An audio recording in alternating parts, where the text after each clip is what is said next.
Bonsoir à toutes et à tous, très heureuse de vous retrouver sur Sen TV. C'est reparti pour un nouveau numéro de votre magazine d'information L'Essentiel. Ce soir, nous sommes avec Monsieur Hamadi Dieng, directeur de l'agence de gestion du patrimoine bâti de l'État. L'agence de construction des bâtiments et édifices publics.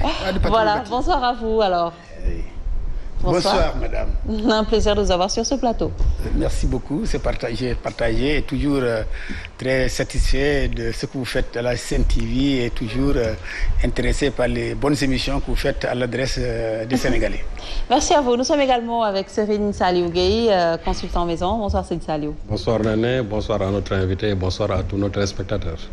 Alors, je vous l'ai dit, on le sait, un bâtiment ce week-end s'est effondré, R+2 s'est effondré au quartier Anne, entraînant des pertes en vies humaines, ce qui nous pousse d'ailleurs à parler de ces effondrements qu'on note depuis un certain moment. Alors, qu'est-ce qui explique ces effondrements déjà et comment vous les analysez?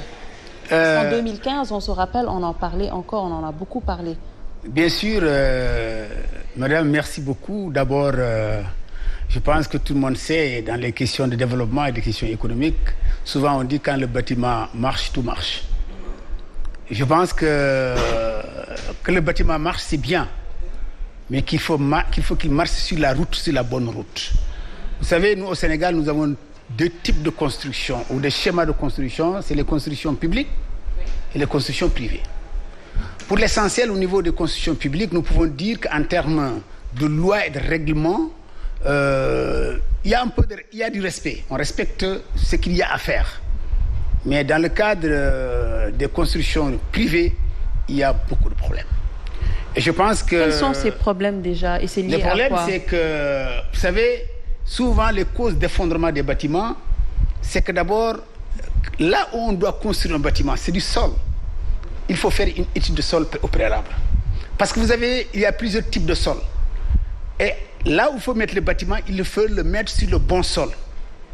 Donc si tu n'es pas, si dans le schéma global, il n'y a pas une étude préalable d'un technicien qui est formé pour ça, pour te dire tes fondations doivent aller jusqu'à un tel niveau pour que tu puisses atteindre le bon sol, tu le fais superficiellement, mais le résultat, c'est qu'à un certain moment, le bâtiment ne peut plus tenir parce que tu n'as pas atteint le niveau des sols qu'il faut.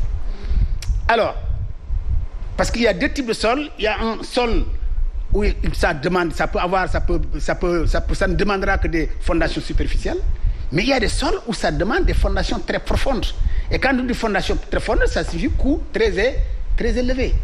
Alors donc ça c'est le premier problème. Et souvent, même au niveau de l'État quelquefois, parce que moi je suis directeur général d'une agence de construction, j'ai trouvé quand j'ai pris service qu'on a entamé des constructions sans pour autant faire une étude de sol. Et immédiatement, les résultats se sont sentis. On était obligé, quand on s'est rendu compte que le sol était de telle nature que ça ne pouvait pas tenir avec les fondations prévues, il fallait faire un avenant. Et un avenant, ce que ça pose, c'est énormément de difficultés. Parce que c'est supposé qu'en amont, toutes les études étaient faites. Et ça pose un problème de confiance avec les maîtres d'ouvrage pour lesquels tu travailles. Ça pose un problème de coût. Et tout ça a un impact négatif sur le processus qui nous